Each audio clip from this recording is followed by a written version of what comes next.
Hi everyone, this is Athena from Courage Coaching. Thank you for joining me today. In today's video, I wanted to talk about the difference between an asshole and a narcissist. Please stay tuned to find out more.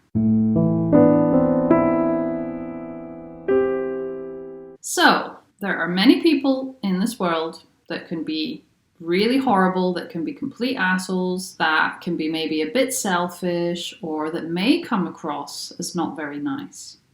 But that doesn't mean that they actually are a narcissist.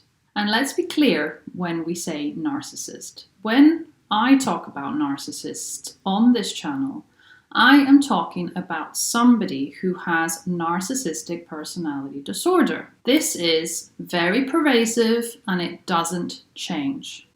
So for somebody to have narcissistic personality disorder, they need to have 5 out of 9 traits that you are able to find in the DSM-5.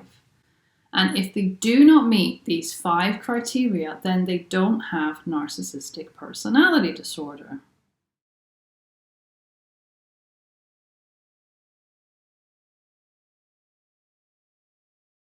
Now, let's talk about somebody who isn't a narcissist. Let's talk about some examples of people that you may think are a narcissist because they did something, but they are not. The first most confusing type of person that I have come across and that has been labeled as a narcissist again and again is somebody who is on the autism spectrum. So somebody who has ASD can at times be called a narcissist because people with autism communicate differently, right?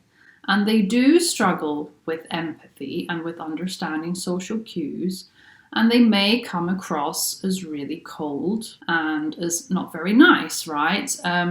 But this does not make them a narcissist. They just have a different way of relating to people. Their brain is structured differently.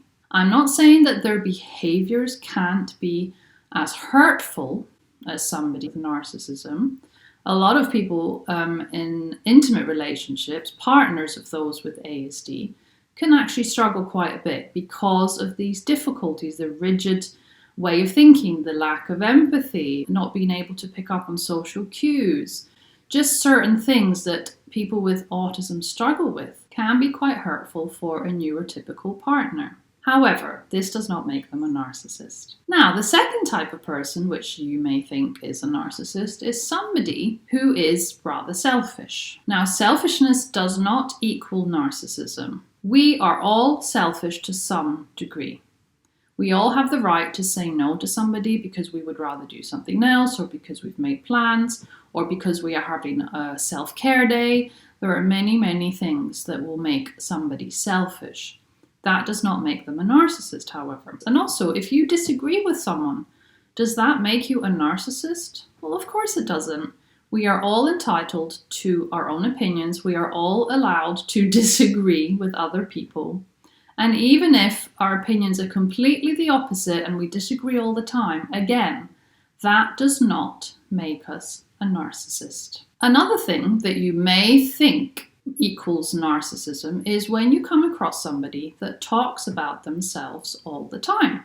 Again, this could also be a sign of somebody who has autism, ASD. It could also be a sign of somebody who is very insecure, who is very anxious, and the only thing that they can do in that moment is to talk about themselves. Anxiety can cause that, insecurity can cause that. Doesn't mean that it's narcissism.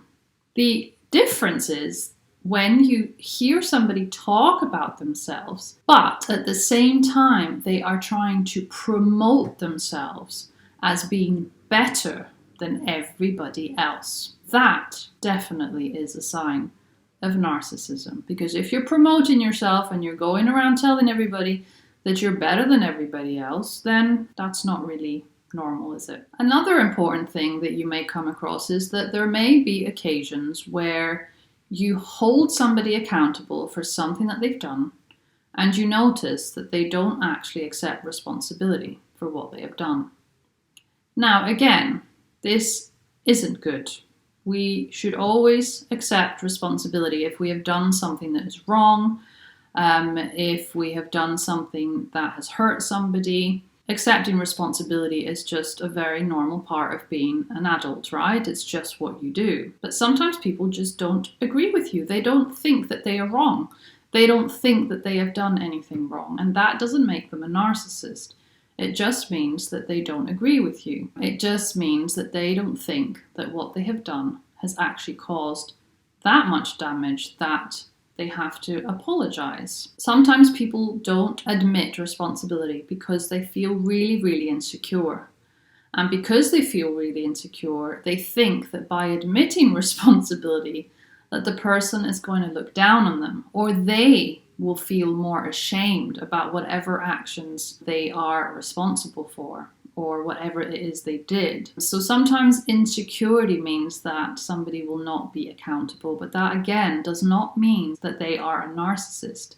If this pattern of behavior is pervasive, if they don't take responsibility all the time, if they aren't accountable for things that they have done all the time, then that is a narcissist. And lastly, something that you'll have come across is people that gossip a lot. I don't think that the person doing it is very nice, because if they gossip about one person, then they might as well gossip about you. They might as well be gossiping about everything, because this is something that they just do, right? They just talk behind people's backs. I'm not talking about just having a conversation about somebody, without saying anything horrible. I mean, people meet up for coffee and they chat about things. They chat about maybe somebody else, and there's nothing sort of negative about that, or they aren't actually saying anything bad. But some people learn to gossip from a young age. Sometimes this can be a cultural thing, right? That it's very normal in their culture to gossip about people. But that doesn't necessarily make them a narcissist. It's just a bad habit that it would be good if at some point they did actually stop.